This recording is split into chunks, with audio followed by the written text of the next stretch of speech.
hay diseñadores, he trabajado con diseñadores que hacen cosas hermosas, hacen animaciones preciosas, pero yo siempre les he dicho, en Figma yo te lo sé hacer.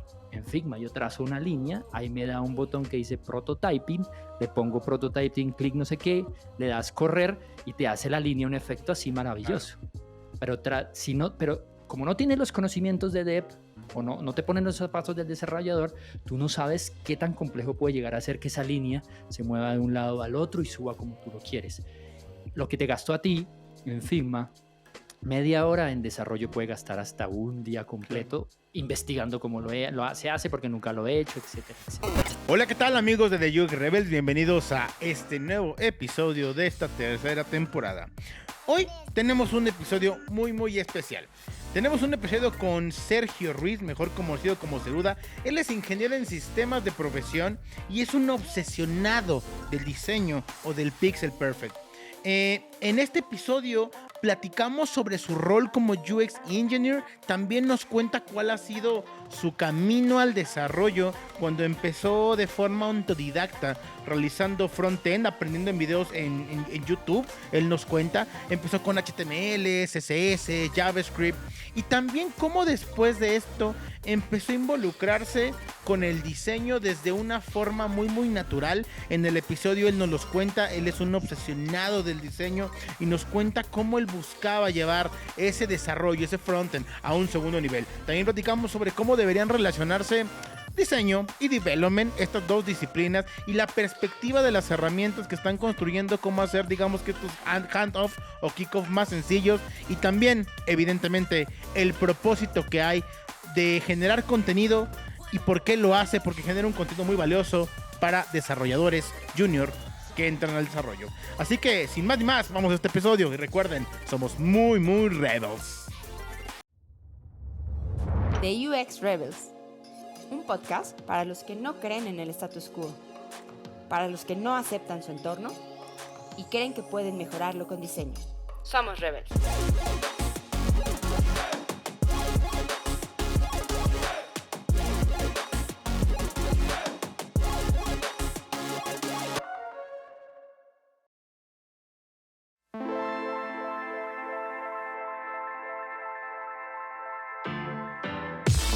Buenos días, buenas tardes, buenas noches. Desde este saludo que ya parece disco rayado, los saluda Benjamín García. Y hoy quiero darles la bienvenida a este nuevo episodio de su podcast de cabecera. Su podcast de nicho, su gusto culposo, su clase de mexicano. Este podcast que desde las primeras palabras logra en cada uno de ustedes dejar ese olor a taquito. Pero antes de dar entrada y abordar este tema que busca la unión entre diseñadores y desarrolladores, quiero darle paso a mi experto en café, a mi barista personal, al método más complejo, al molinillo de las tendencias, Ulises Arbizu. Amigo, bienvenido a este nuevo episodio de tu podcast, porque es tu podcast. Muchas gracias. Muchas gracias, Benjamín. La verdad es que tú sabes que tú eres el rockstar de este podcast, tú eres el que estás en todos los eventos sociales, el conocido. Este podcast ya es famoso no, amigo, ya no. La fama tarda en irse, amigo. Todavía sigue siendo famoso. Uno dice Ben García y luego dicen, claro, el famosísimo, claro, el único, el famosísimo. No, pues muy contento. Qué buena entrada, cortita pero concisa, pero con mucho sabor. Y la verdad es que es mi molinillo, amigo. Al punto álgido donde hemos estado platicando mucho de café esta última semana. Entonces, que vaya la gente, que se escriba, ¿sí? que busque el link. Ahí armamos, Ulises armó un grupo de Telegram por iniciativa en Twitter. Sí. Para hablar de café, y tenemos a varios expertos hablando de café y... Pues, diría yo que expertos y en mi caso, pues una persona que se ha clavado un poquito del tema, pero nada fuera de ahí. Y pues sí, listo, quien quiera meterse y a platicar un poco de café, ahí estamos en el Telegram. Lo dejamos seguro en las notas del episodio, antes del podcast, para que la gente somos tan multifacéticos, ¿no? O sea, como que estamos dando nuestro problema. Sí, exacto. Lo que es querer hacer cosas, ¿no? Pero bueno, pues vamos a empezarle, Benja, porque el episodio de hoy, la verdad es que va a estar muy bueno, un tema al cual ya le traíamos ganas y que creo que vimos con la persona perfecta. Con la persona perfecta, y aparte, vamos a darle entrada. Ceruda, bienvenido a este episodio de The UX Rebel. Qué gusto, qué honor que hayas venido para acá.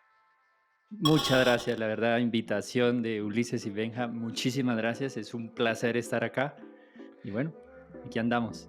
Y la verdad es que estoy bien contento porque debo confesar que yo a Ceruda lo sigo desde hace un rato en TikTok y luego en YouTube. Y cuando yo veía la clase de cosas que posteaba de contenido en sus redes sociales, yo decía, este men tiene que hablar con nosotros, tiene mucho que contarnos, porque además hay mucho paralelismo entre lo que él habla de desarrollo y lo que es la carrera del UX. Pero la verdad es que su contenido está bastante cool, creo que va bastante bien en cuanto a visitas. Gente que seguramente está en este podcast porque Ceruda les dijo que grabó con nosotros. Bienvenidos, nosotros somos The UX Rebel. Seguramente somos un podcast web menos famoso que Ceruda, pero buenísimo. Y pues vamos a empezar con la pregunta de rigor.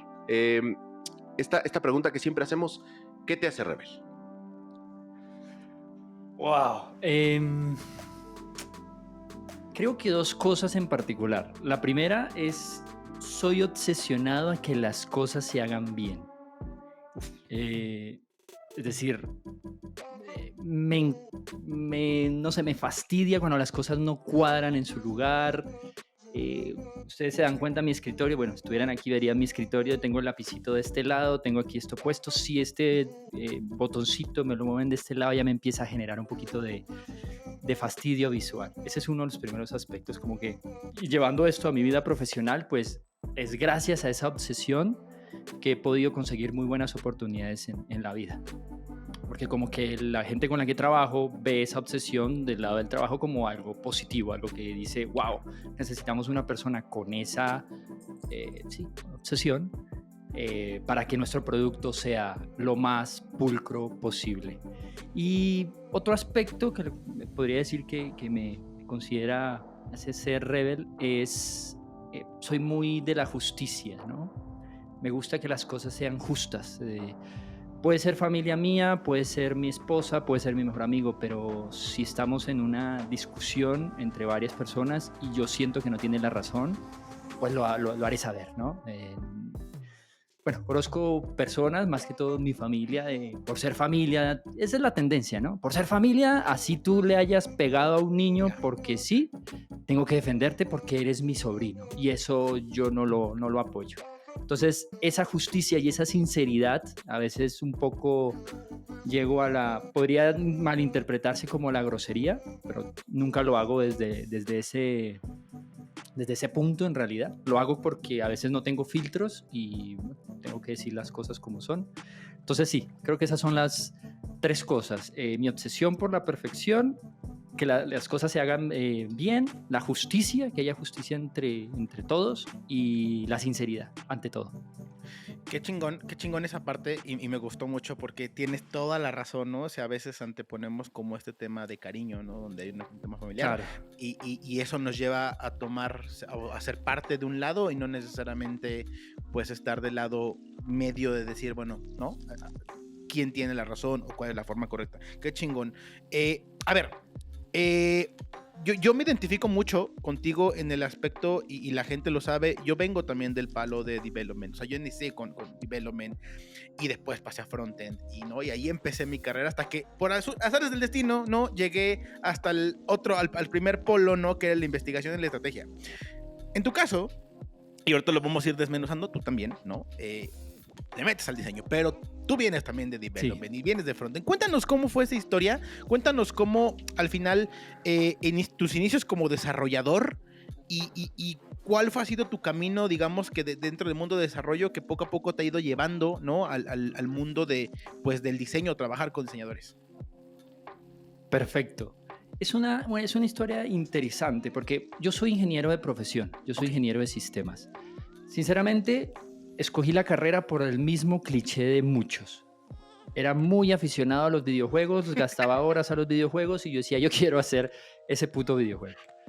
Pero bueno, te topas en la carrera de que no ves ni un carajo de videojuegos. Pero bueno, sigues con esa ilusión de querer hacer un videojuego. Y es el día, ya ha pasado más de 20 años y no he hecho ni un Tetris, nada.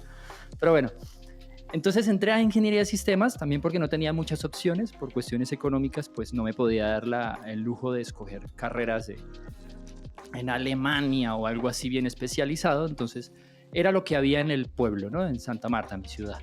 Digo pueblo porque es una ciudad muy pequeñita. Entonces, mira, estas son las opciones que te ofrece la universidad pública. Es decir, aquí en Colombia la universidad se paga, tristemente. No sé en México, creo que en México tiene universidades, las públicas son gratuitas, no sé si me equivoco. Acá no llega a ser gratuita del todo, acá tenemos que pagar menos, obviamente, pero se paga un fee en realidad. Entonces en mi familia pues no había mucho dinero y era esa universidad, la Universidad del Magdalena. Ofrecía una muy amplia gama de opciones, pero la que más se amoldaba a esa necesidad, ese gusto de querer desarrollar videojuegos era la ingeniería de sistemas, que en otros campos es ingeniería informática o ciencia de la computación. Simplemente que te orientas más por la matemática y la física. Bueno, para no hacer la historia muy larga, me gradué de ingeniero de sistemas. Ya cuando terminé carrera fueron 5 o 6 años.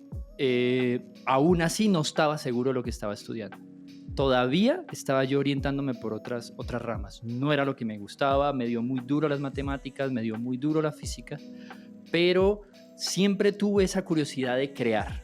Desde chiquito, cuando salió Yu-Gi-Oh! En la televisión, yo fui a buscar revistas de videojuegos, porque era un aficionado, un ñoño a los videojuegos, entonces tenía una colección de videojuegos y cortaba muñequitos que se parecieran, ¿no? A Yu-Gi-Oh! Y eso, y hacía mis propias cartas. En cartoncito, cartulina, le ponía una cinta y todo. Entonces, bueno, de ahí me di cuenta como que tenía una afición por crear y dije, tengo que hacer algo. Entonces fui a hacer prácticas profesionales a Argentina, pero de algo nada que ver. Eso era como backend, pero backend del más sucio. Eso era conectarme con bases Oracle y traspasar datos y eso parciar, eran en HTML, bueno, en fin, una locura. Pero acepté las prácticas por la oportunidad de poder salir de mi país y bueno, todo lo que eso conlleva. Llegué a Argentina, en San Juan, estuve trabajando allá un tiempo, pero igual yo estaba a punto de dejar esto y dedicarme a otras cosas. Pero dentro del equipo de trabajo habían varios chicos como con esa necesidad de crear y dijimos, ¿por qué no creamos un proyecto? En ese momento no estaba tan de moda la palabra startup o emprendimiento, simplemente decíamos, vamos a crear algo. Entonces dijimos, listo, perfecto. Éramos 4, las especialidades de cada uno. Entonces él era muy bueno en base de datos, él era muy bueno en diseño, él era muy bueno en backend, yo también más o menos en backend, no había un front. Es decir, ¿quién putas va a trabajar la parte visual? Los chicos dijeron, no, yo no me voy a meter por ese lado, yo soy malo para dibujar y eso. Y yo dije, bueno, yo me quedo con esa parte entonces. Entonces llegué, no tenía ni puta idea, no tenía ningún conocimiento, pero tú sabes, en la universidad eso es Java por mucho o C++, pero nunca te enseñan, por lo menos en esa época, no sé ahora, pero hace 20 años, era muy pantalla azul y comandos muy if, else, muy básico. Entonces dije, bueno, ¿cómo aprendemos? Empecemos con YouTube. Entonces en ese momento busqué cómo hacer una página web en HTML y ahí arranqué por ahí. De ahí empezamos a crear el producto se llamaba Inspector, estaba muy de moda en ese momento Twitter, estaba surgiendo, entonces todo el mundo hablaba de Twitter y yo decía, qué lindo con los chicos, ¿no? Hicimos todo un análisis, ¿qué queremos hacer? En ese momento no teníamos experiencia alguna en diseño de producto, no sabíamos nada, en ese momento no existía el UX, los términos no teníamos ni puta idea cómo se manejaban. Pero queríamos crear, esa era la premisa. Queríamos crear y siempre, tú sabes que uno de joven como que la premisa de ser famoso y millonario. ¿Sí? Vamos a sacar la copia de Twitter para volvernos millonarios. Entonces sacamos Inspector, que era una red social inspiradora, ¿no? Como los usuarios posteaban frases inspiradoras. Lo que vemos ahora en Facebook, esas frasecitas de libros y eso. Eso mismo, pero en una red exclusiva para eso. Frases de mamá, iba a decir frases de mamá, frases de tía. Sí, eso, de mamá, de la tía, de la abuela, de, no sé, las típicas refranes y eso. Que le ponías una foto de fondo de un bosque, unas letras todas feitas, pero a la gente le encantaba. Entonces, creamos la plataforma, eso fue un desastre, porque yo aprendí de YouTube, apliqué cosas que había aprendido en la universidad, de lo que estaba aplicando, pero Front es un mundo muy separado de lo que es el backend. Menos mal, los chicos sabían lo que hacían en base de datos, el backend y la base de datos estaban espectaculares, las mejores prácticas y eso. Y yo del lado del front, eso era un espagueti, eso era un desastre porque era yo solo. Con el chico de diseño, él me pasaba los recursos y ahí hacíamos la plataforma.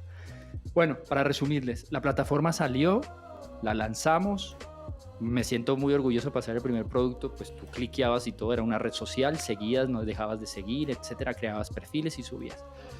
En fin, de ahí, bueno, pasé a trabajar a Tierra del Fuego, Argentina, que es la parte más austral del mundo, de Sudamérica, también por una oportunidad que me surgió. La red social quedó ahí, igual no sabíamos nada de marketing ni nada, entonces eso quedó ahí, empezó a llegar usuarios como mayores que les gustaba compartir, las tías y eso. Pero me sirvió tanto ese proyecto para poderlo presentar como portafolio para poder trabajar ahí en Tierra del Fuego. Entonces le presenté a mi jefe y dije, mira, esto es lo que yo sé hacer. Le gustó tanto que él con su visión emprendedora y él ya con más visión dijo, oye, déjame la uso para internamente aquí en los empleados y a ver qué onda. Bueno, la usaron internamente y se volvió una red interna y compartían cosas y se mantenían motivados todos los días y eso. Entonces ahí como que me sentí un poco orgulloso con el tema. Y de ahí arranqué, después de Argentina vine a Colombia, empecé a trabajar ya en Front, ya trabajaba para Bancolombia, que es uno de los bancos más grandes aquí, el más grande aquí en Colombia, ya trabajaba ya entré a Globant, que era el sueño de, quiero entrar a Globant y tengo que entrar a Globant, entonces entré a Globant, practiqué el inglés y bueno, allá me fui yendo ya como Front y me empecé a especializar en toda la parte visual del Front. Está interesante tu historia porque desde el inicio te pusiste básicamente a talachar por tu cuenta, ¿no? Y creo que pudiste como identificar por dónde iba la necesidad y creo que es algo que de repente, al menos me pasaba con muchos compañeros y en algún momento me pasó a mí, puede ser un poco decepcionante decir, lo que me dio la universidad quizás no es lo que necesito para trabajar en el mundo real, ¿no? Y eso creo que si lo vemos, yo creo que cualquier universitario o cualquier persona que estudia algo con la idea de, con esto ya la hice, se da cuenta que el contraste y la vida real es muy distinto, ¿no? Y qué chido. Ahí me gustaría preguntarte, ¿cómo fue tu acercamiento? Porque veo que, sobre todo en el contenido que nos compartes en YouTube y en tus redes sociales, ¿cómo fue o sea, en qué momento dijiste, el front es hacia donde, o sea, yo aprendí backend, yo aprendí la carrera, pero el front es donde yo quiero darle, sobre todo entendiendo que es una parte muy específica, o al menos desde mi punto de vista es una parte muy específica del desarrollo de un producto. Y no porque diga que sea pequeño o simple, sino porque creo que es algo en lo que si te especializas puedes destacar mucho y de alguna manera es lo que le da mucha, inclusive te diría, es lo que le da mucha tangibilidad al Figma del diseño. ¿Cuándo fue cuando tú dijiste, quiero volcarme o sea, ya tuve esas experiencias, pero lo mío es hacia el front y hacia el diseño de productos, sobre todo en esta parte de front con todas las librerías que hoy existen, etcétera, etcétera? Bueno, muy interesante y estoy muy de acuerdo con muchas cosas que comentas. Cuando entré al front, como les comentaba, para crear el producto y eso alimentó esa necesidad de crear, ¿sí? Lo que no hacía en el back. El back no me llenaba. El back, obviamente puedes crear, pero no es tan tangible, ¿no? Tienes un montón de procesos por detrás, conectas a la base de datos, puede ser un trabajo igual o más complejo que trabajar en el front, pero al final no lo ves. Yo soy muy visual, muy de verlo, muy de tocarlo, muy de decir, qué botoncito tan bonito, qué pasa si hago esto, el efecto, por lo menos el programita que está mostrándonos lo que estamos hablando en vivo. Esas cosas visuales a mí me atraen mucho. Cuando dije, por aquí es, siéndote sincero, siempre lo hice por pasión. Si se me habrá pasado en la mente por cuestiones de, qué crecimiento, esto va a explotar, aquí voy a ganar mucho dinero, la verdad tuvo que haber sido 1 o 2 veces en mi vida. Siempre fue porque empecé a agarrarle mucho cariño al front, mucho. Empezaba a indagar a lo que era componentes UI. Yo decía, listo, ya sé hacer un botón, pero wow, ¿cómo hago una composición de por lo menos un chat completo, ¿no? ¿Cómo hago para que salga la burbujita de un lado, para que salga del otro? Esos pequeños detalles eran los que me llevaban a mí a cuestionarme y decir, qué interesante. Como siempre he tenido productos o side projects, siempre he dicho, quiero esto en mi side project. Entonces siempre veo algo y me gustaría incluirlo. Entonces, eso, en realidad. Buenísimo. Solo creo que es interesante cómo lo hiciste por pasión y la consecuencia fue que te fuera bien. Que te fuera bien, pero creo que es como muy claro el hecho de que fue una cuestión de cómo esto te llenaba más que el back. de manera creativa te llenaba el front más que el backend. Buenísimo, buenísimo. Benja. No, y digo, no era el fin, ¿no? Llegar como a este punto, pero hoy día en la disciplina, no hablando de experiencia de usuario, hubo tanta segmentación y tanta partición que de pronto hay alguien que le llaman el UX developer, ¿no? Y de pronto pareciera que esta acercamiento que tú tienes, ¿no? Porque ahorita que le hiciste un comentario muy puntual que me gustó de la plataforma en la que estamos grabando, ¿no? Tiene este tema donde se va viendo el volumen y eso es parte de la experiencia. Y al final de cuentas el desarrollo es parte de la experiencia y yo creería, ¿no? Desmiéntanme, escúpanme en la cara quien nos está escuchando, pero yo creía que eso es lo que un UX developer hace, o sea, digamos que tangibilizar ese tipo de cosas ya en código, pero desde esta vivencia muy humana o muy de vivir la experiencia, ¿no? Creería yo. Justo, hablando o digamos que este acercamiento ya con el diseño, porque ahorita escuchándote de pronto siento que hablas mucho como un diseñador, en el sentido, hablas mucho de experiencia, hablas mucho del botón, ¿no? De la vivencia, pero sin embargo haces development, haces front. Sí. Cuéntame cómo es tu integración o cómo es tu convivencia hoy día con los diseñadores. Sonaría o pareciera que es muy sutil, ¿no? Es muy orgánica, pero cuéntanos cómo hoy día es tu experiencia trabajando con diseñadores de experiencia o diseñadores de interfaz, por ejemplo. Bueno, para complementar de pronto un poquito tu comentario, siempre al crear tu propio producto, por lo menos en mi caso, empiezas a darte cuenta, y eso fue lo que me llevó al lado del diseño, ¿no? Lo que me llevó a diseñar. No solo mi necesidad de crear y que las cosas se vean bonitas, sino también de decir, carajo, ¿cómo hago que este producto que enganche más a las personas, ¿no? Entonces ahí eso no te lo ofrece el front. En ese caso ya tienes que ir a revisar los libros y las metodologías del UX. Entonces ahí fue que empecé a tener como un contacto directo con lo que era el UX sin saber que era UX, ¿sí? En su momento era muy empírico y orgánico, es decir, necesito una necesidad básica de que mi producto cualquiera lo use. Esa era mi premisa. Entonces de ahí empecé a indagando, entonces me di cuenta de, mira, hay metodologías, que es que tienes que dibujar a tu usuario, user persona. Entonces tienes que identificarlo y hacerte toda una imagen de él como si fuera un personaje real. Listo. Entonces ahí empecé yo a hacer mis ejercicios y ahí fue como que empecé a adentrarme dentro del mundo del UX. Eso para complementar. Ya para responder tu pregunta, hay un punto con el que siempre he tenido, que yo también lo tengo y me incluyo obviamente porque tengo corazón de diseñador, y es algo con lo que siempre he tenido que lidiar, entre comillas, cuando trabajo con un equipo de diseño, es el ego que tenemos. Tenemos un ego artístico, ¿sí? Diferente del ingeniero o del front. El front, por lo menos el desarrollador, sabe que nosotros tenemos que lidiar con tantos cambios constantemente, de que hoy me cambiaron esto a otra cosa y nos toca desechar features con el dolor de nuestra alma.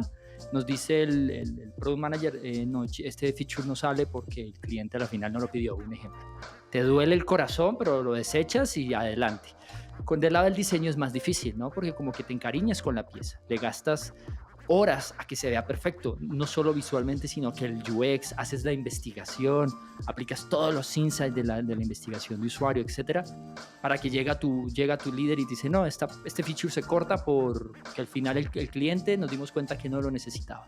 Entonces, el diseñador, me incluyo, vuelvo y repito, nos duele más, ¿no? Nos duele más porque para nosotros es como una parte artística, nosotros tenemos una parte más artística, más creativa. Entonces es una de las partes con las que más he tenido que lidiar, o con las que más tengo roces ya con diseñadores puros, diseñadores que estudiaron en Bellas Artes, porque conozco muchos que han empezado en Bellas Artes, empiezas en gente que le encanta pintar y eso, y bueno, por la necesidad y tenerse que adaptar, terminan siendo UI o terminan siendo visual designers. Entonces cuando es difícil lidiar y decir, mira, está muy bonita tu pieza, pero esto no va a funcionar en este momento, hay que quitarla. Entonces hay una barrera ahí muy grande en la que tenemos como que discutir. Lo que me ayuda mucho es que como yo también entiendo su dolencia, me pongo en sus zapatos, trato como de dialogar y decir, mira, está hermoso y todo, dejémoslo aquí en el baúl, va a salir mañana, puede salir después, no te preocupes, lo reestructuramos o algo, le explico muy bien por qué, en efectos del producto y eso, cuál es el beneficio de que esto no salga, y llegamos siempre a un acuerdo. Entonces, no sé si eso responda, Benja. Sí, no, buenazo, me encanta tu approach, ¿cómo ves? No, totalmente. Y ahí creo que es justo al punto al que quería llegar. Y a lo mejor si puedes andar un poco ahí. Al final que tú tengas este approach o esta conciencia de la parte visual en un sentido estricto, te ha llevado como a entender un poco a nivel diseño cómo se crean las cosas, ¿no? cómo funcionan, cómo el diseñador a lo mejor trabaja, y eso creo que de alguna manera te ha funcionado como una ventaja para poder socializar o trabajar mejor con duplas. Pero ahí sí me gustaría andar un poco y preguntarte, ¿cuáles crees que han sido estos soft skills, por decirlo de algún modo, o estas cosas que dices, esto es lo que me ha ayudado a trabajar mejor con los diseñadores?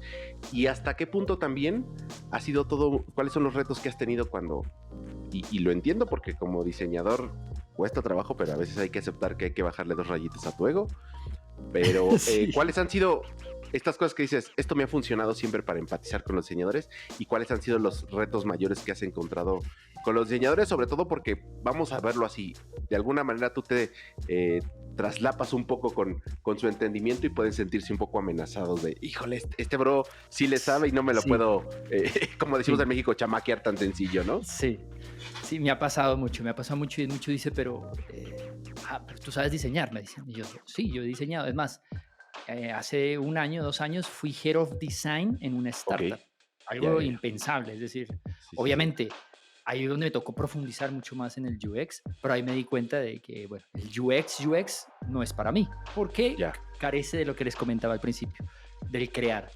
Respeto mucho el UX porque es necesario, pero es más de investigar, entender, es más como psicológico para entender el comportamiento del usuario. Y es algo como que yo no quiero andar allá porque no es algo como que me motive, me mueva. Entonces, respondiendo, Ulises, yo creería, uno, que es para mí el más indispensable, es, como tú dices, hay una barrera, porque siempre se crea una barrera entre diseño y desarrollo. Vamos a empezar a hablar. Entonces, ellos empiezan a tomar sus términos y a hablar sus términos. Cuando empiezan a darse cuenta que yo hablo los mismos términos, los entiendo y les respondo con la misma terminología, ahí dice, uy, mierda, aquí hay una comunicación, aquí nos entendemos.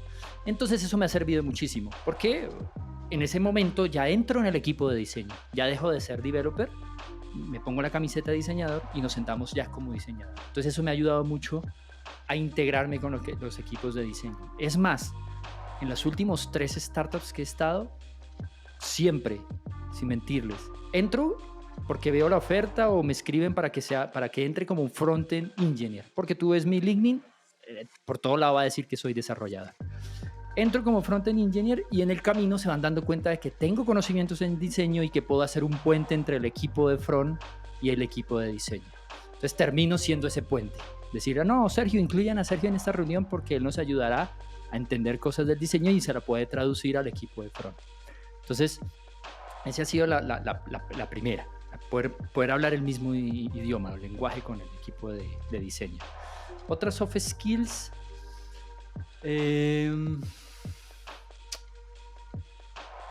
pero ya no solo con el equipo de diseño, yo creo que es más en general, con todo el equipo. Y es algo muy personal, sí. Puede que a otros no les funcione muy bien. Y tiene 2 caras. Me pongo, como les comentaba, yo trato de ser justo. No me pongo ni del lado del equipo ni del lado de los fundadores. Es decir, no, es que él, como decimos acá, le lame las medias, le lame a los fundadores. Ni tampoco voy y le lamo a los empleados. Entonces, trato de ser justo y esa justicia me ha llevado a... Trato de buscar, es decir, mi foco es cuando yo entro en un proyecto, mi foco es que el producto salga. Si tenemos una ronda de inversión en 3 meses y me dicen, Sergio, por favor, ayúdanos a que este producto salga para poder levantar nuestra ronda, esa es mi meta.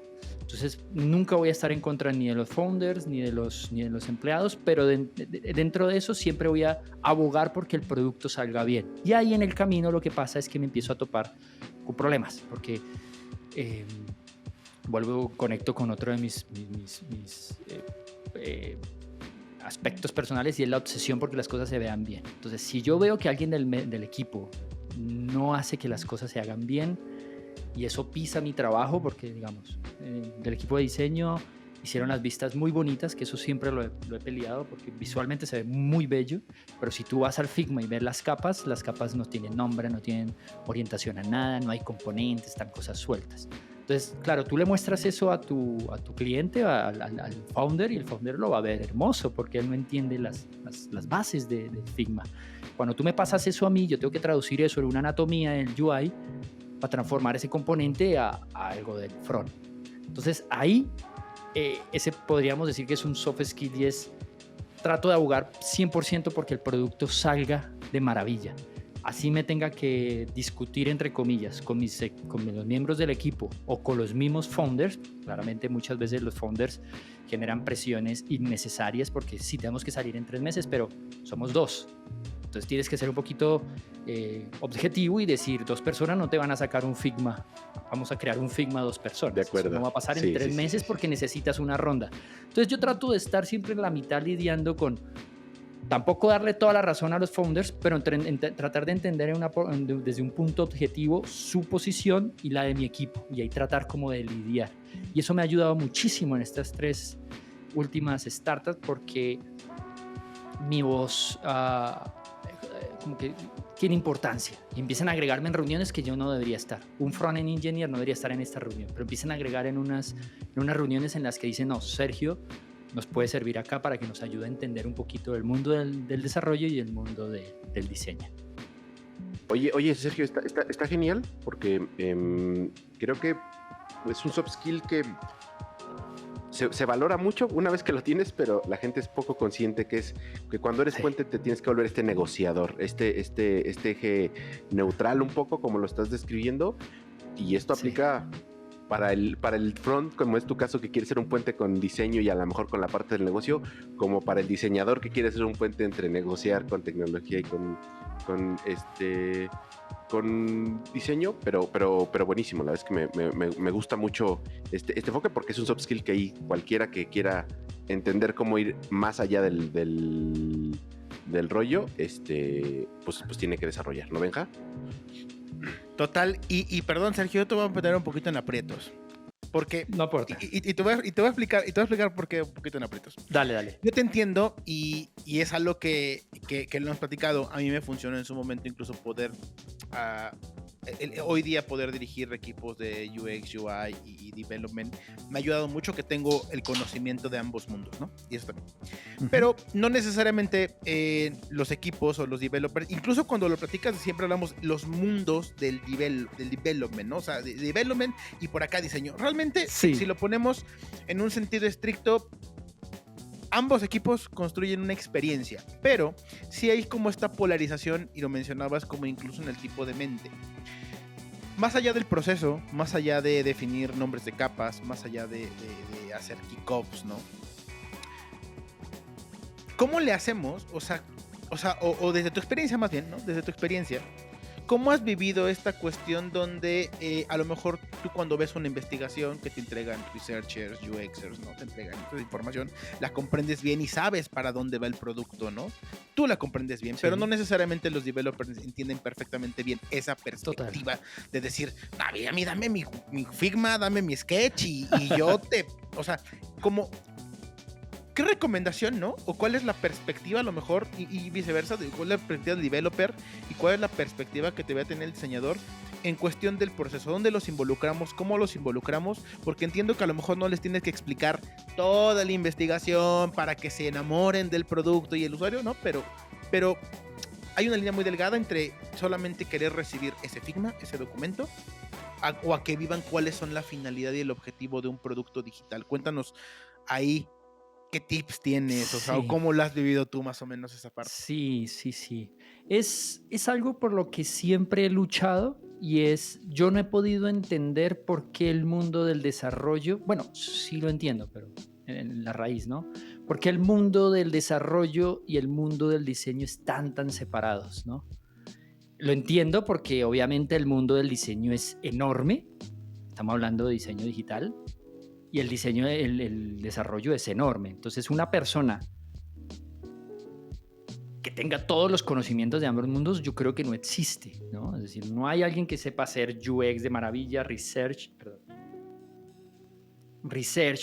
UI, tenga un ojo clínico, pixel perfect, además code de maravilla en React, Angular y Vue, y además conecte con base de datos. Sí lo hay, deben haber algunos, no a esa especialidad, pero para mí esos son más que unicornios, ¿no? Es decir, esos son seres astrales. Pero bueno, como es algo que he abogado tanto a cortar esa brecha que hay entre diseño y desarrollo, siempre aconsejo, no es fácil porque es que estás sacando a alguien que es muy experto en su área a meterse por un área completamente nueva para él.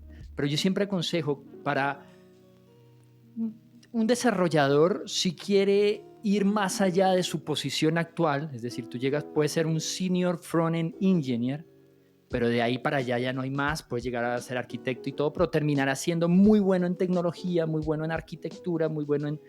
Pero si quieres ir más allá, y estamos hablando no solo a nivel carrera, a nivel económico también, para crecer más económicamente, mi consejo siempre es: trata de aprender un poquito más del lado del diseño, entiende metodologías y eso, para que no solo, como tú dices, Benja, que no solo esperes el Figma. Entrégame mi Figma y ya voy y lo codeo, no, sino recibas el Figma, tengas los criterios para ver algún flujo desde tu experiencia, también aprovechando tu parte de ingeniería, de decir, creo que este flujo no es como fluido para el usuario. ¿Por qué? Porque es que aquí hay un break, el usuario llega acá y aquí se pierde, en fin. Entonces, ese es uno de los consejos que yo siempre doy. No es sencillo, pero si quieres ir un poquito más allá, trata de empaparte un poco sobre el área que es el diseño. Nosotros no deberíamos estar tan separados como lo estamos actualmente. Lo mismo del lado del diseño. El diseño debería entender un poco,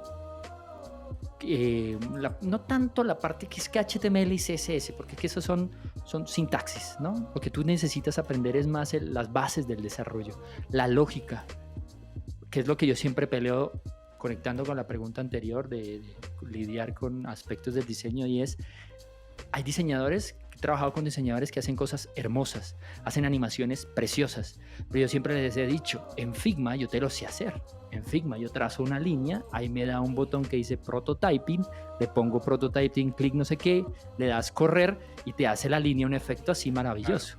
Pero como no tienes los conocimientos de dev o no te ponen los zapatos del desarrollador, tú no sabes qué tan complejo puede llegar a ser que esa línea se mueva de un lado al otro y suba como tú lo quieres.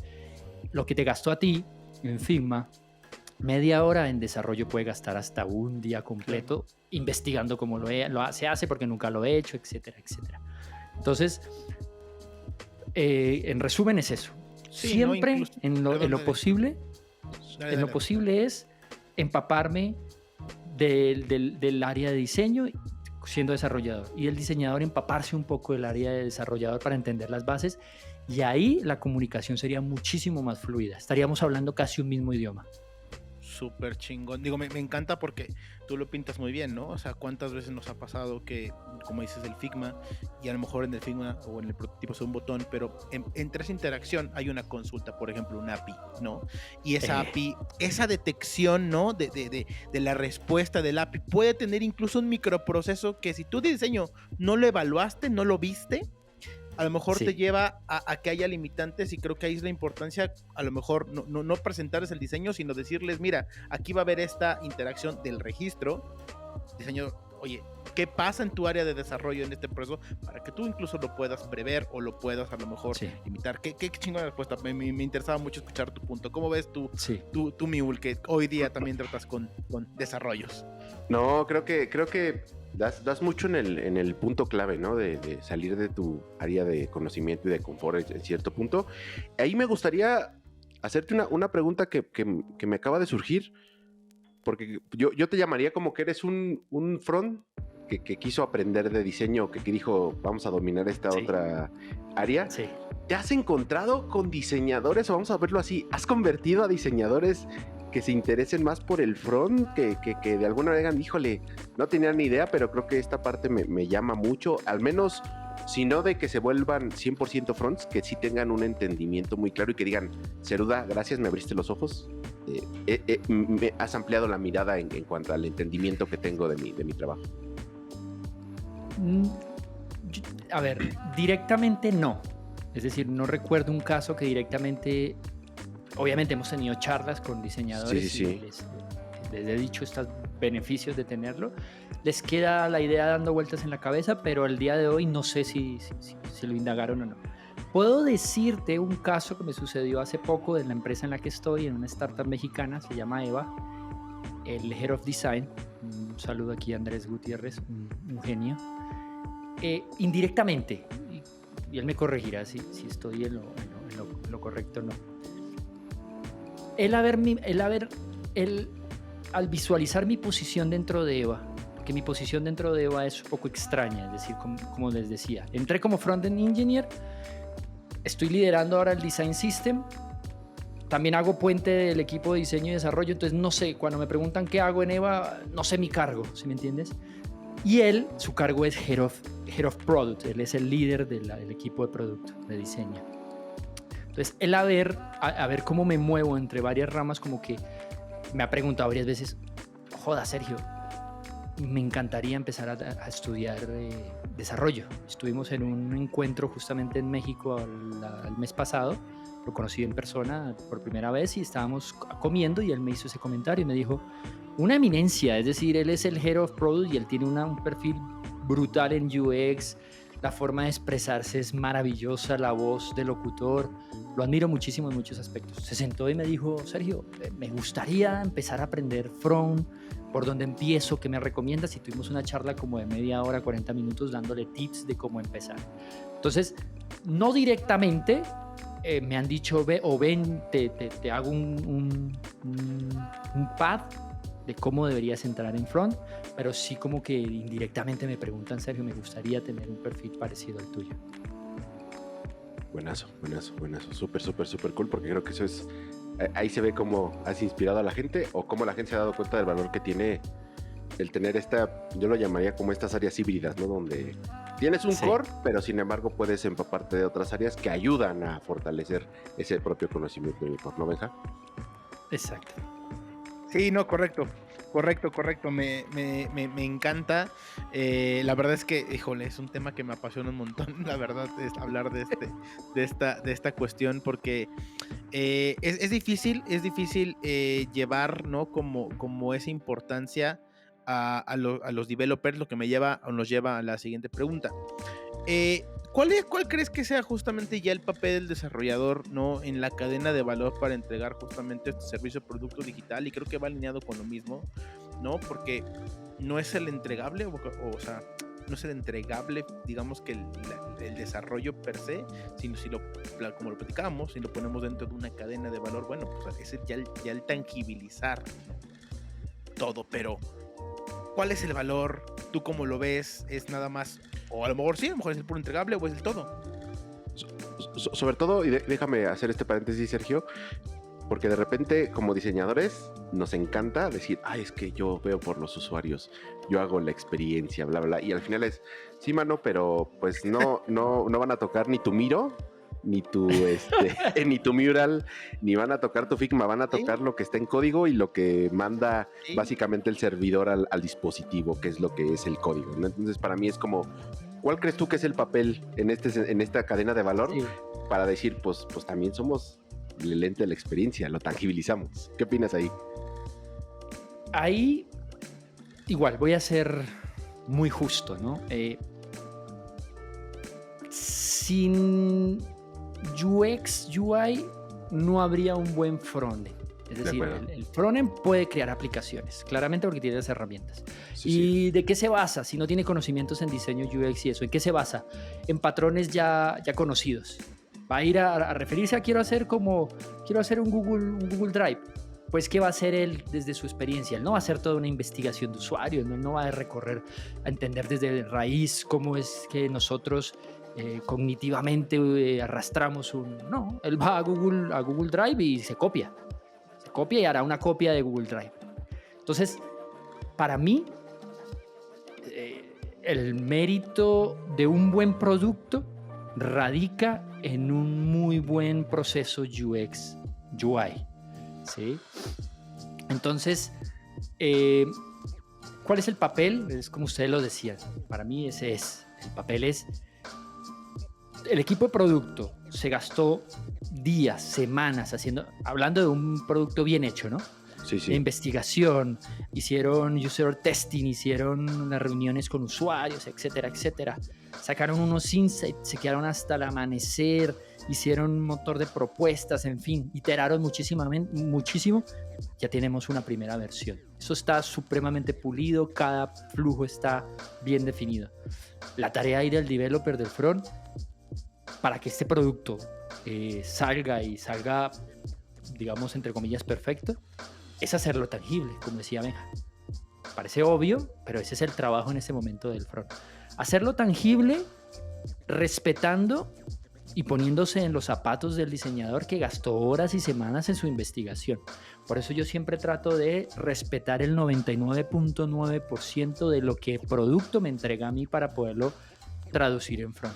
Que es algo que en front me he topado y a veces me incluyo por cuestiones de tiempo y presiones, que el sprint se va a acabar, que es que necesitamos lanzar, uno omite detalles, pero si el producto puso este color verde con un opacity de 10, respétalo, es verde, opacity de 10.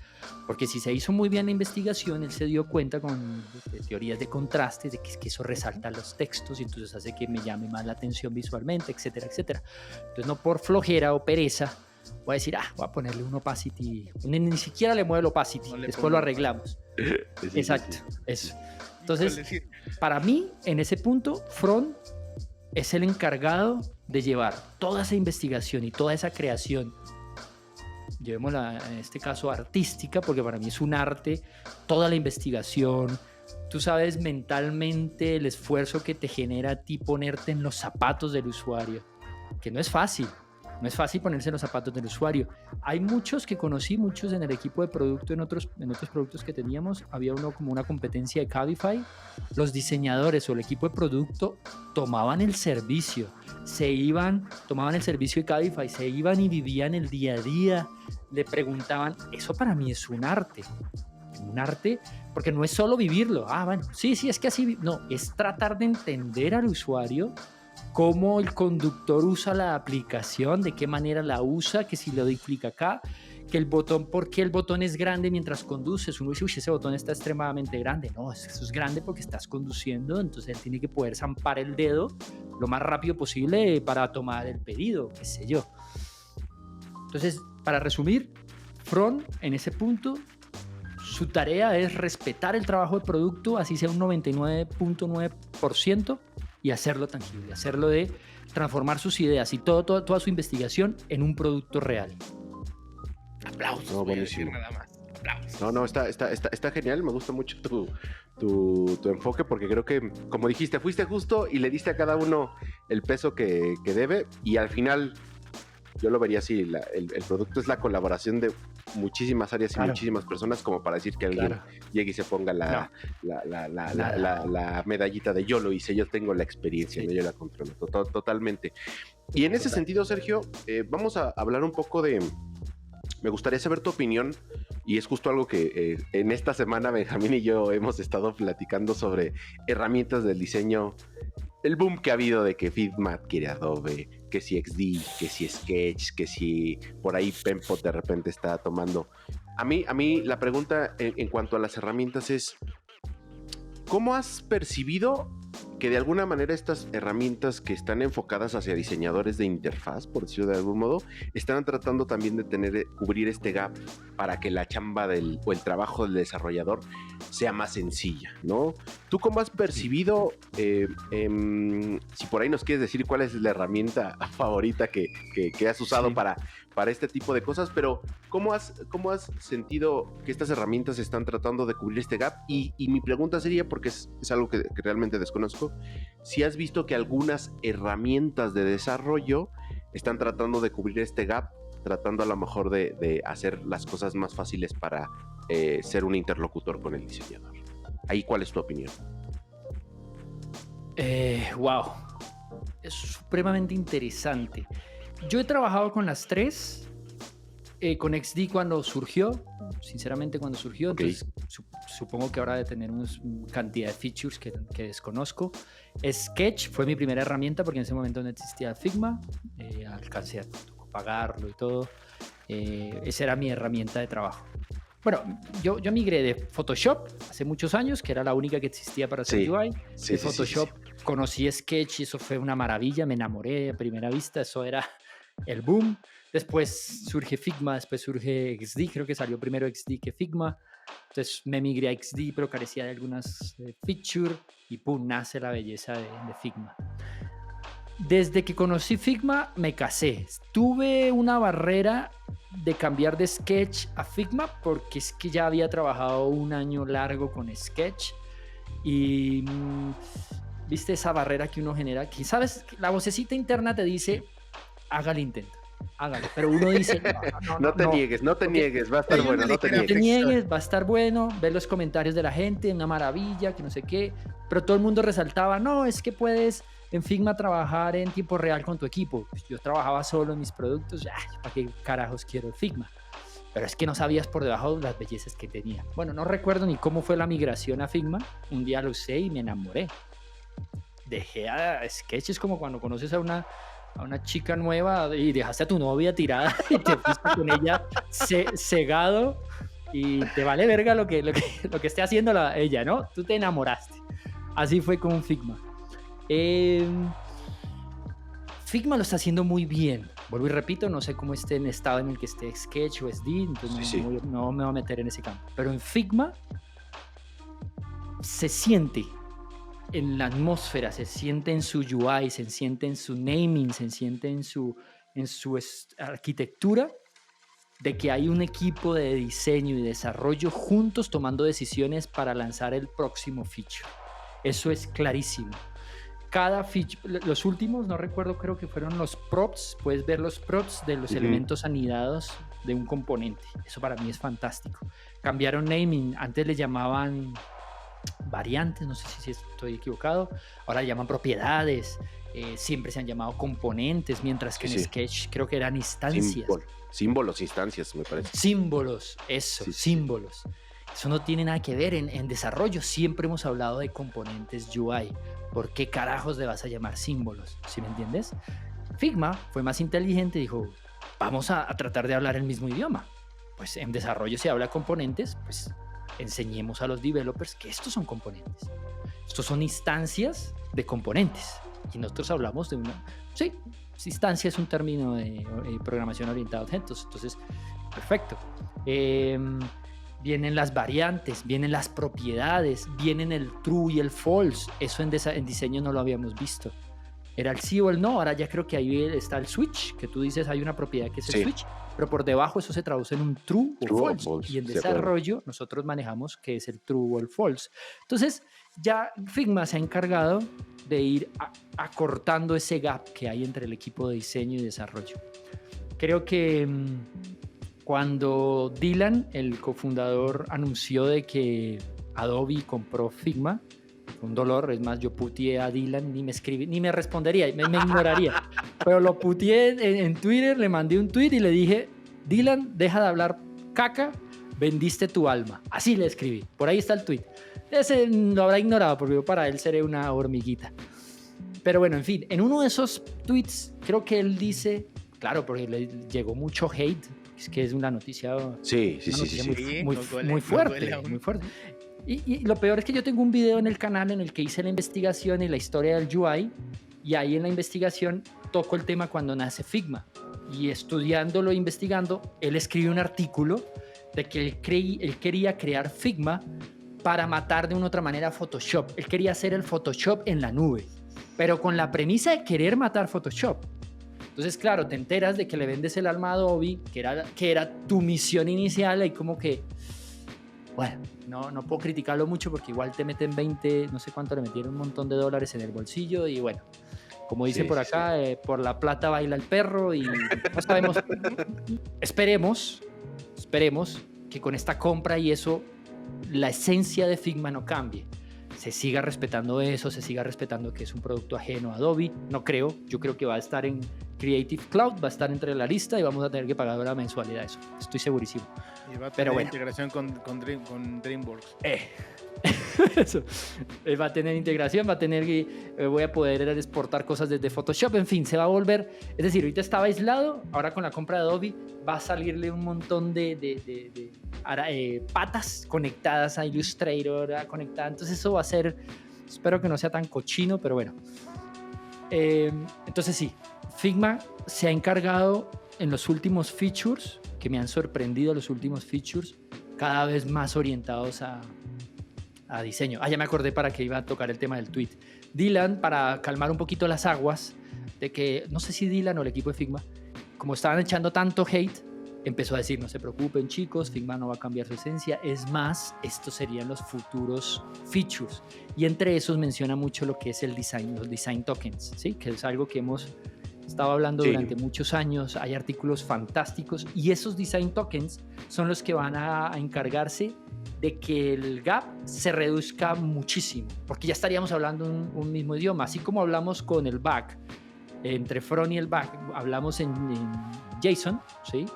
Es nuestro lenguaje habitual, tendríamos un lenguaje entre front y Figma que serían los design tokens, y yo los haría mucho más poderosos, no solo para pasarte el color primario o el color secundario, yo lo haría más a estructura de un componente, de que desde Figma me traduzcas en design tokens cómo está estructurado un componente y que yo pueda pasar esa data a front y que front simplemente lea esa estructura y me construya un botón.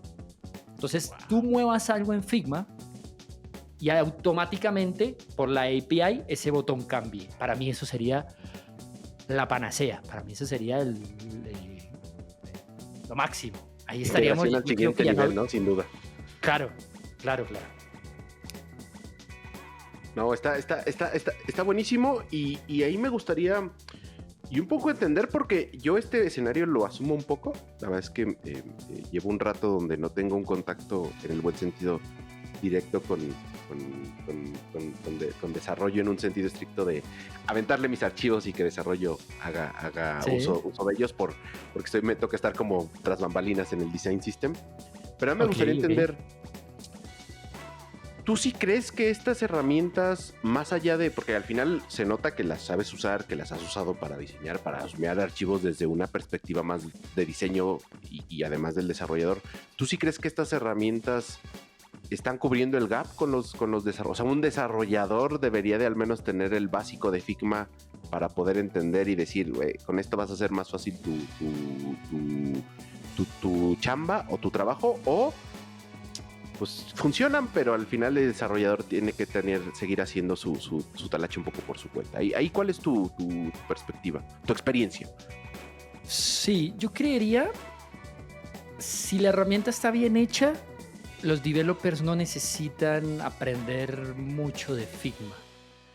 Okay. Yo creo que el problema ahí son la sección de handoff que te ofrece Figma. Es muy pobre y básica.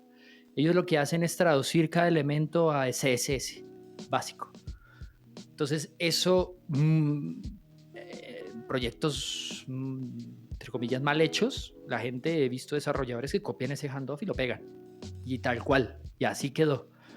Pero en un proyecto grande, en un proyecto escalable, en un proyecto pensado a largo plazo, tú no puedes solo copiar el handoff que te ofrece Figma, pegarlo y ya. Tienes que traducirlo a por lo menos, eso es CSS puro, y ya estamos por lo menos en front. Hay una librería que usamos que se llama Tailwind CSS. que Tailwind CSS no me permite agregar CSS puro, sino agrego clases que envuelven esas reglas. Entonces, yo creo que la clave está en que Figma siga trabajando muy minuciosamente de cómo mejorar ese handoff hacia desarrollo. Si ellos llegan a generar un handoff, no sé, aquí tirando ideas, en las que tengan unos tabs que digan handoff orientado a Tailwind CSS, handoff orientado a Bootstrap, no sé, tirando ideas tontas, ¿no? Handoff orientado a Style Components. Si ellos logran hacer algo parecido a eso, que yo diga, yo puedo copiar esto que está orientado a Tailwind CSS, ahí sí, yo puedo copiar ese código que me genera Figma y lo puedo pegar y me debería pintar el mismo elemento. En ese punto estamos hablando de, puta madre, este handoff ya tiene valor. Sí, entonces ahí, eso haría yo. Increíble. Este episodio sí lo van a ver todos los desarrolladores. Estás en mute, Ulises. Este episodio sí lo va a ver todo el mundo. Yo lo sé, todos los amigos desarrolladores. Como tienen que ver. A ver si Dylan toma nota y pone en práctica esta idea de Ceruda que ahí después. No, a ver si le contesta el tweet de mira, te quejaste, pero te hice caso, ¿no? Sería buenísimo. Oye, Sergio, y este contenido, todo esto que nos has platicado, ¿no? Es lo mismo que tú pasas hoy día a generar en tu contenido, ¿no? Que fue por la parte en que te conocimos. ¿Qué te lleva a generar contenido? O sea, ¿qué te lleva a de pronto a todos estos temas, a generar todos estos videos, a generar todo esto que estás generando? ¿Cuál es tu motivo y por qué llegas a esta parte? Yo creo que, bueno, antes, un paréntesis, Ceruda es un equipo, me gusta dejarlo claro siempre. Ceruda es un personaje que creé yo, obviamente muy basado en mí, como Sergio Ruiz, pero es un personaje a la final. Detrás de Ceruda somos un equipo de 3, que es mi esposa que me ayuda con las redes sociales. Yo no puedo con las redes sociales. Yo escribo, pues obviamente cuando son mensajes, cuando estaba hablando con ustedes en LinkedIn, soy yo, no es mi esposa. Pero lo que son likes o postear y todos los posts que ustedes ven, no los hago yo. No porque no me guste, sino porque a mí me genera un poco de ansiedad. Soy un poco ansioso en ese tema, entonces a mí los números me afectan, que porque este post no lo vieron, este sí lo vieron, que hicimos bien, que hicimos mal, con mi estructura y lo que les decía, mi obsesión de que las cosas salgan bien, no me hace bien a mi salud mental. Entonces mi esposa se encargó de esa parte. Cuando vean algo en Instagram o en TikTok, es ella, los copies y eso me los comparte para yo arreglarlos, pero es ella. Obviamente los comentarios sí soy yo, porque eso no me genera ningún tipo de ansiedad, son preguntas o comentarios bonitos de gracias por lo que estás haciendo, entonces soy yo. Y está mi sobrino, que es el que me edita, entonces toda la magia de los movimientos es mi sobrino. Entonces me gusta dejar siempre eso claro, de que no soy yo el que hace todo, no me da el tiempo, trabajo, grabo y eso. Yo simplemente hago mis scripts, tomo el tema que quiero hablar, le pongo el tono de Ceruda, que es un tono un poco sarcástico, directo, y paso eso a José, mi editor, y él se encarga de la magia. Después él le pasa a mi esposa, se dividen los clips. Ya hay un proceso muy bien definido. Ahora sí, respondiendo a tu pregunta, es una manera, yo creo que genero contenido como manera de agradecimiento a la vida, ¿sí? He obtenido muchas cosas gracias a lo que he hecho y hay cosas que me hubiera gustado tener cuando era más joven. Y yo nunca tuve un mentor, yo nunca tuve un senior. Es más, yo tengo una frase que dice, aquí la tengo anotada, intento ser el senior que necesitaba cuando era junior. Y eso es como una premisa, una visión. Intento ser el senior de esos junior o el mentor de esos junior que ahora están perdidos por la vida, porque es que este mundo es inmenso, que no saben por dónde irse, si irse por React, por Angular, no saben si irse por UX, por UI, no saben si no, están muy perdidos. Y son gente que de pronto, muchos casos que he conocido, son gente que no tiene el dinero para poder pagarse una universidad o un curso o un certificado muy bueno en Alemania de diseño y que te van orientando y que de ahí empezarías tú a tener tus propios insights. Son personas que necesitan de ese apoyo, esa mentoría. Entonces sale de esa necesidad de darle gracias a la vida por todo lo que me ha dado y porque hay personas que necesitan en este momento un mentor. Entonces esa es como nuestra premisa.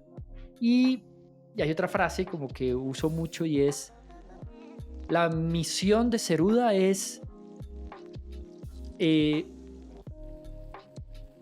ser el mentor de los juniors, o tratar de ayudar a los juniors, pero también ganarnos el respeto de los seniors.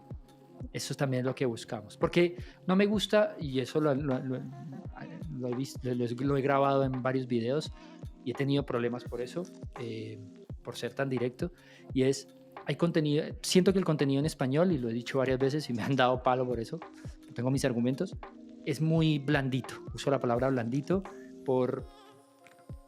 siento que por lo menos en desarrollo se ve mucho. Tú vas al Instagram y sigues a un par de desarrolladores y es lo mismo de lo mismo. Es tips para hacer un array, tips para organizar una lista, tips para 3 extensiones para instalar en tu Visual Code. Que no está mal, es contenido que es necesario, pero el problema es que todos los que están generando contenido se van por ese camino, entonces sobresaturan. ¿Y dónde queda lo que están, por lo menos lo que hacen ustedes en UX Rebel? ¿Dónde queda esa esencia, ¿no? ¿Dónde queda esa soft skills, cómo nos movemos dentro de la industria? Viendo los últimos podcasts, creo que de Alejandra y la chica de gafitas, ¿cómo se llamaba? Daniela. ¿Me acuerdo? ¿Daniela? Marta. Viendo su forma de expresarse y eso, yo digo, puta, este es el tipo de contenido que deberíamos generar también. Porque es que el mundo de la industria no es solo ven, yo me siento y codifico, o del lado del diseño no es ven, yo solo hago una línea, un círculo, y no, detrás hay un mundo, hay procesos, tienes que lidiar con tu líder, tienes que lidiar con que es que el de al lado me está mirando mal, o cómo lidio con los chats agresivos, cómo lidio con alguien que es tóxico. Hay muchas cosas que no te enseñan, que a la final son los que te ponen un nivel más arriba. Yo no estoy en la posición en la que estoy porque sea el que mejor programe o el que mejor diseñe. Al contrario, seguro que ustedes harán cosas muchísimo mejores que yo, ¿sí? O habrán desarrolladores que, escribirán código supremamente óptimo que yo me demoré escribiendo en 20 líneas, ellos lo escriben en 2 y lo hacen más óptimo que lo mío. Pero yo no estoy donde estoy por esas habilidades, sino también por los soft skills, el cómo moverte dentro de la industria, cómo negociar un buen salario, cómo negociar los stock options. Eso no te lo enseñan en ningún lado. Vale la pena recibir stock option es decir, te reducen el salario con la excusa de que te van a ofrecer stock options. Eso nadie te lo enseña. Entonces, cuando te topas con la realidad, te venden la idea: no, pues que en Google, la gente que tiene acciones de Google ya son millonarios. No, hay muchas cosas que no, y además te están vendiendo papel en blanco, que no sabemos si esa startup a futuro va a funcionar, tienen que salir a la bolsa, son stock options, son opciones de compra, entonces hay muchas cosas que tú tienes que saber. Esas cosas muy poco lo he visto en contenido en español, mientras que en inglés hay mucha gente que ataca ese tipo de contenido y es contenido... Esto es un tema profundo, ¿no? Pero yo siento que sin temor a equivocarme, creo que en Latinoamérica, también por cuestiones del idioma, posición, economía, etcétera, por eso estamos un paso atrás de los demás. Por eso siempre invito a la gente a aprender inglés, porque el aprender el inglés te abre otra ventana. Estás dentro de tu casita, Latinoamérica. Entonces imagínate, yo me lo imagino como este cuarto. Yo estoy acá en este cuarto y voy a nombrar a un par de youtubers, ¿sí? sin ánimo de ofender. Pero está Midudev, está Hola Mundo, está UX Tips, que son latinos, que no lo hacen mal, te generan contenido bueno, pero están dentro de la misma habitación. Pero ¿qué pasa si sabes inglés? Te da la posibilidad de tener una ventana. Tú te puedes asomar por la ventana y ya ves a Ali Abdal, Mayuko, creo que es J.I.R. Smart, que es de UX, también muy bueno. Sí. Abre, ¿no? Te abre, porque es que estás en este cuarto, hay un eco con todo lo que te está diciendo Midudev, lo que te está diciendo, es un eco y siempre te meten las mismas cosas en la cabeza. Pero si abres la ventana, te das cuenta que el mundo afuera es muchísimo más amplio y te construye como profesional de una mejor manera. Entonces, respondiendo es eso, me motiva darle gracias a la vida ayudando a los demás. Con que yo cambie un poquito cambie la vida de alguien, que esa persona me escriba y me diga, Sergio, tu video de negociar el salario me sirvió y ahora estoy ganando $6,000, ya esa noche duermo de fantasía, porque dije, cumplimos la misión de Ceruda, y la misión de Ceruda era esa, ser el mentor que necesitan los juniors. Buenísimo, buenísimo. Está súper interesante tu perspectiva. Inclusive yo me arriesgaría a decir que eres como como decías, el senior para ese junior, que cuando quieres ser el senior para ese junior que tú necesitabas. Pero creo que además también los consejos, y aquí invito a la gente a que le den un vistazo al canal de Sergio Ceruda en YouTube.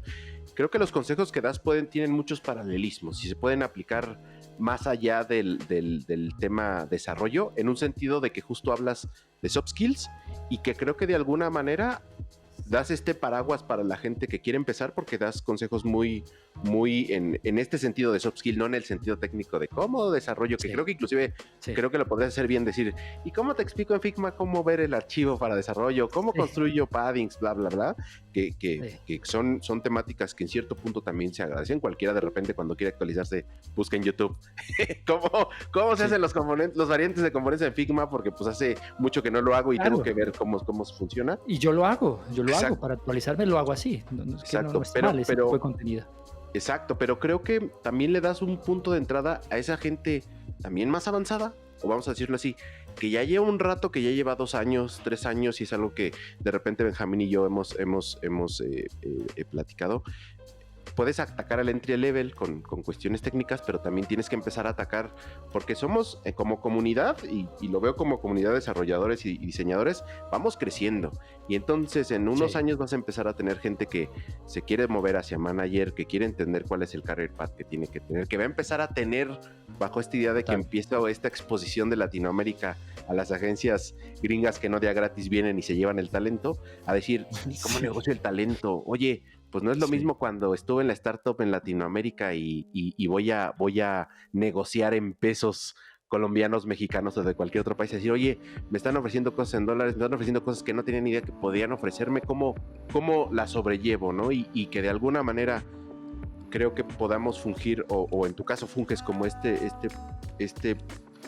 persona que te dé este consejo y dice, aguas, checa esto, revisa lo otro, que a lo mejor te tocó hacerlo de manera natural o un poco como a la mala aprender y estás compartiendo. Creo que le das una muy buena bocanada de contenido a la gente que está como en la mitad, ¿no? Que no busca la parte técnica porque a lo mejor ya la domina o porque simplemente no necesita tanto, pero esa parte de el soft skill que además es transversal. Yo insisto, veía tu contenido y decía, este men puede hablar con nosotros sobre estos soft skills que le pegan también a los diseñadores bien o mal, y lo que te está diciendo lo puedes aplicar en paralelismo hacia diseño y funciona totalmente, ¿no? Entonces yo creo que ahí sí tu labor se está yendo. Si es tu afán, y lo pregunto, llegar quizás a este nivel con una audiencia más experimentada, vamos a llamarlo así, si estás buscando volverte ese referente en el buen sentido, como dices, estos canales gringos que no hablan de tecnicismos, sino hablan del soft skill de la industria. A ver, vuelvo y repito la frase, ¿no? Quiero ayudar a los juniors y que los seniors nos respeten, ¿no? Entonces, ese es como nuestro enfoque.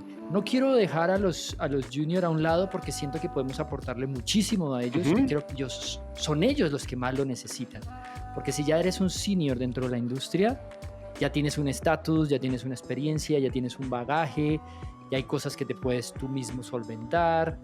Entonces, creo que el senior no necesita, o la mayoría de los seniors no necesitan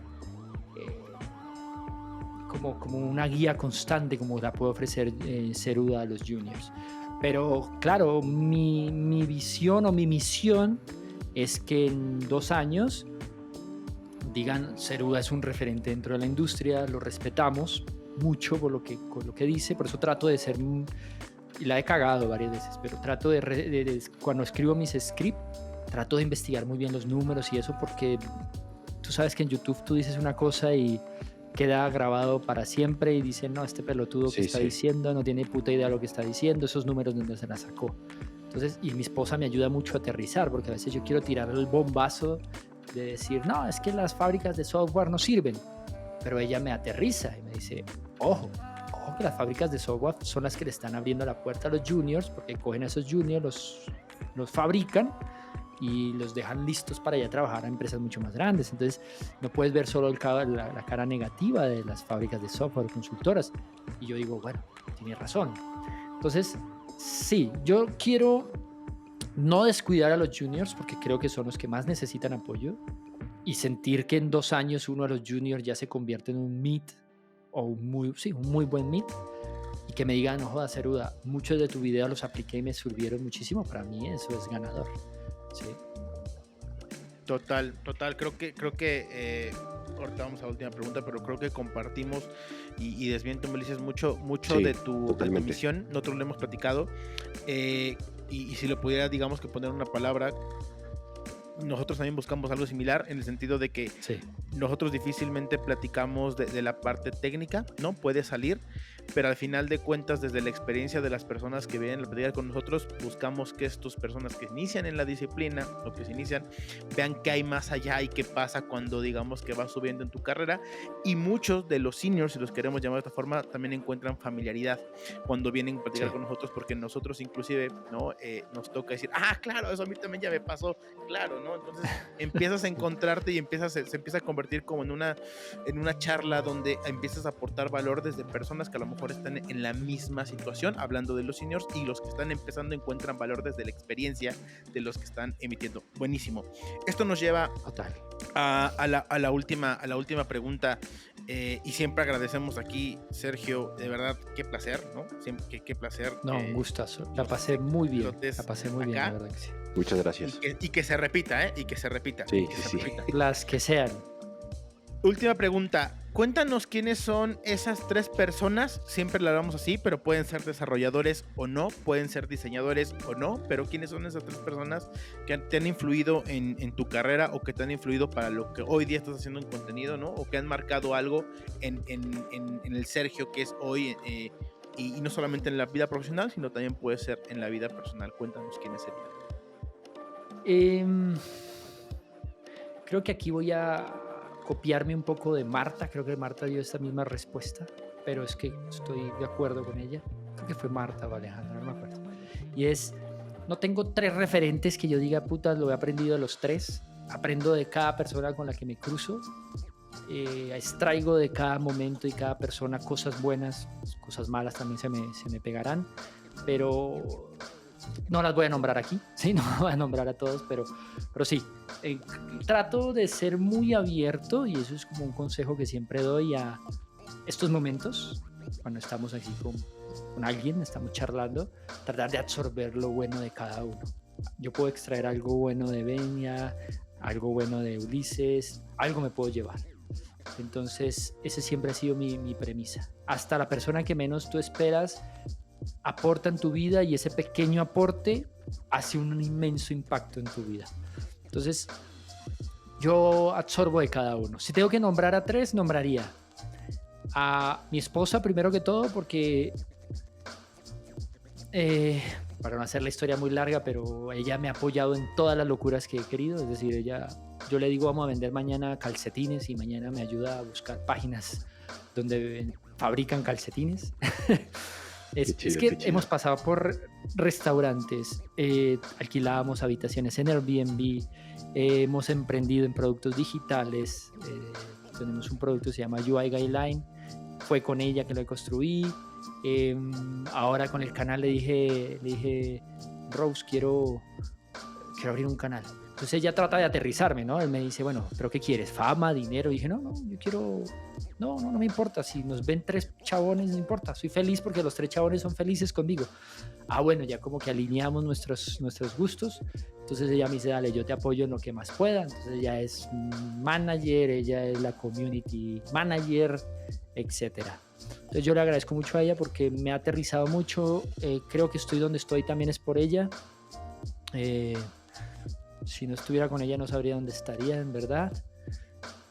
Otra persona sería alguien, no es referente, la verdad no tengo referentes famosos. Es alguien que se cruzó en mi vida, que se llama Claudio Romarión, que fue mi primer fue mi segundo jefe. Fue cuando trabajé en Argentina, en Tierra del Fuego. Fue el que le comenté lo de la startup de Inspiter, que le gustó para su empresa incluirla dentro de los empleados. Claudio Romarión es un señor grande, ya tendrá 50, 60 años, pero en su momento me enseñó mucho, hablamos mucho, me daba consejos muy, muy positivos, y él empezó de nada, empezó de vender aguacates, vendía relojes allá en Tierra del Fuego, y ahora tiene un banco en Tierra del Fuego, tiene, no solo Tierra del Fuego, tiene varias sucursales, tiene como 4 o 5, vive muy bien, y tú lo escuchas hablar y no es la persona más, ¿cómo se dice?, educada o con títulos y eso. Es una persona común y corriente. Simplemente la constancia y la perseverancia lo ha llevado en donde está, y es lo que yo siempre he dicho: la constancia es la clave para todo. Es decir, yo estoy seguro que UX Rebel o Ceruda, el canal, van a llegar a miles, millones de personas, pero por la constancia. Obviamente hay muchos factores como la calidad del contenido, etcétera, pero si somos constantes, en menos de 2-3 años la gente va a estar hablando de UX Rebels y de Ceruda. Y eso es lo que me enseñó él. Y por último, ya hablando en creación de contenido, sigo a alguien que se llama Ali Abdal. Es un chico que vive en Londres, creo que Londres. es hindú. Uh-huh. Sí, sí. Uh-huh. Es médico, aparte. Es muy famoso. Es médico y aparte genera contenido de otro tipo de cosas que no es de medicina, ¿no? Uh-huh. Eso, él empezó médico, después se migró un poco a ayudar a las personas a crear canales, y ya últimamente está tocando temas muy generales como el self-improvement, ¿no? Cómo crecer como persona. Entonces él como que se lee los libros y le gasta un video a decir lo mejor de ese libro, y te hace, lo bonito de él es que lo hace todo muy didáctico, y coge papel y te dibuja una gráfica y te hace todo como te mastica el libro, te mastica y te lleva siempre, de cada uno de sus libros te llevas algo. Y la mayoría de los videos que me veo de él me obliga a guardarlo, y tengo verlos más tarde, o verlos, o inspiración. Tengo creo que una playlist que se llama inspiración, y los tengo a él. No hay video, hay uno que otro, no hay video que no guarde. Entonces podría decir que esos son, si tengo que nombrar a 3, esas son mis 3 referentes. Cool, sí, también Ali yo lo sigo y me encanta su contenido. Sí. Es muy bueno, vayan y véanlo. Y también está en inglés, entonces eso también nos va a llevar a forzarse a escuchar inglés, ¿no? E intentar entenderle, que creo que es súper importante. Listo, Ul, no sé si quieras ahí pasar ya los anuncios parroquiales. ¿Tienes comentario para cerrar? Pues no, esperemos que ahora sí ponnos los efectos de las campanas de la parroquia. Sí, por ya favor, voy a poner efecto, ya voy a poner. Pero aquí los anuncios parroquiales, Sergio, ¿dónde te pueden seguir visitando tu canal de YouTube? ¿Dónde pueden, si quieren seguir la conversación contigo, platicar, contactarte? ¿Cuáles son los medios para hacerlo? ¿Dónde estás activo? ¿Redes sociales? Cuéntanos.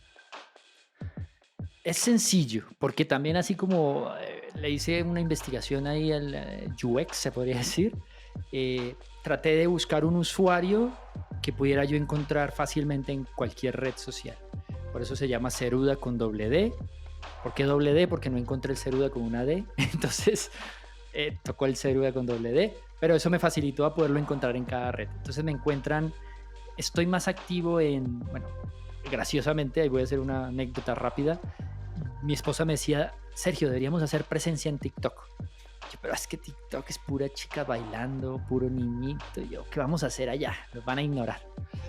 Hágame caso, hombre, subamos contenido a TikTok. Listo. Entonces creamos contenido en TikTok. Ya somos más de, no sé los números, mi esposa lo sabe, creo que 13,000 o 7,000 personas, con más de 80,000 likes. Me parece sorprendente. Han llegado videos a 100,000 o 80,000 vistas. Entonces, bueno, en TikTok nos encuentran como Ceruda, en Instagram también Ceruda, en LinkedIn, si me necesitan escribir algo por privado donde más contexto es en el LinkedIn, también Ceruda. En YouTube, Ceruda, que esa es como nuestra casa matriz, ahí es donde generamos el contenido y creamos los videos largos, y lo que hace mi esposa y el editor y mi sobrino es corta el videito en pequeñas capsulitas y esa las va subiendo a TikTok, Instagram y eso. Pero en realidad el core o la esencia de Ceruda está en YouTube. Así que esas. Y Twitter, pero Twitter sí se me ha hecho difícil.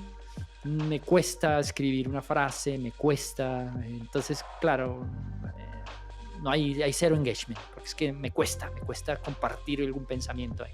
Pero ahí estoy. Algún día compartiré algo y ahí estamos. O cosas para Dylan, ¿no? Eso sí, Buenísimo. eso sí, Oye, Benja, sale me gustaría nada natural. más contar una pequeña anécdota, porque es justo, yo conocí a Sergio, bueno, a su canal Ceruda en TikTok, y justo me acuerdo que yo había visto un par de videos de él donde hablaba sobre desarrollo y librerías, pero me acuerdo que el que me enganchó, donde dije, espérate, a ver quién es esta persona, fue uno donde, no, donde hablaste sobre los estilos del diseño, esquiomorfismo, el UI, y fue donde dije, a ver, así fue así como de, momento, nadie en mis cuentas de que sigo de TikTok está hablando de esto, y ahí fue donde me enganché. Entonces, qué buen consejo, qué bueno que seguiste el consejo de tu mujer de subirte a TikTok, porque gracias Sí. a eso te encontramos y te tenemos aquí como invitado de Geoff Rebels, ¿no? Sí, valió la pena. Buenazo. Pues último, no sé si tienes algún anuncio parroquial, charlas, cursos, algún video especial que tengas ahí en el radar. La verdad no. La verdad no. Pues seguiré subiendo contenido. De vez en cuando voy a algún tipo de conferencia, por lo menos a PlaxiConf. Fui ¿Viste ahí, no? Sí, vimos. Sí, estuve ahí. Me sorprendió mucho y en verdad quiero aprovechar para darle gracias a las personas que me topé. Jamás me habían tomado fotos, jamás sabía que había sido, jamás. Y ver a 4 chicos haciendo fila para tomarse una foto conmigo, para mí eso fue alucinante. Me puse nervioso, sudaba. Fueron como ¿qué? Unas 20, 30 personas que se acercaron a mí y me pareció sorprendente. Pues quería agradecerles a todos los que se acercaron, porque la verdad yo no lo haría. Así te admire tanto, la verdad no tengo las huevas para acercarme a pedirte una foto. Entonces sí, pero no, la verdad en estos meses no tengo algo planeado. Seguiremos subiendo contenido y bueno, esperar a ver cualquier cosa que surge. Perfecto, Buenazo. pues Ulises, excelente episodio. No me queda más que Muy, decir. muy bueno, Me muy bueno. encantó, Episodio. me encantó. Gracias, Sergio. De corazón, muchas gracias. No, gracias a ustedes, la verdad, la pasé de maravilla y bueno, en lo que yo pueda compartiré esto para que la gente lo vea. Merecen verlo. Muchísimas gracias. Muchas gracias. Pues bueno, venga, nos Benja. despedimos a todos los que ya nos escuchan en Spotify, los que nos ven en el YouTube, en la YouTube Pósfera, ahí nos vemos. Recuerden, nos despedimos y ahora sí nos despedimos con el grito de guerra y recuerden, ¡Somos Rebels! Somos Rebels.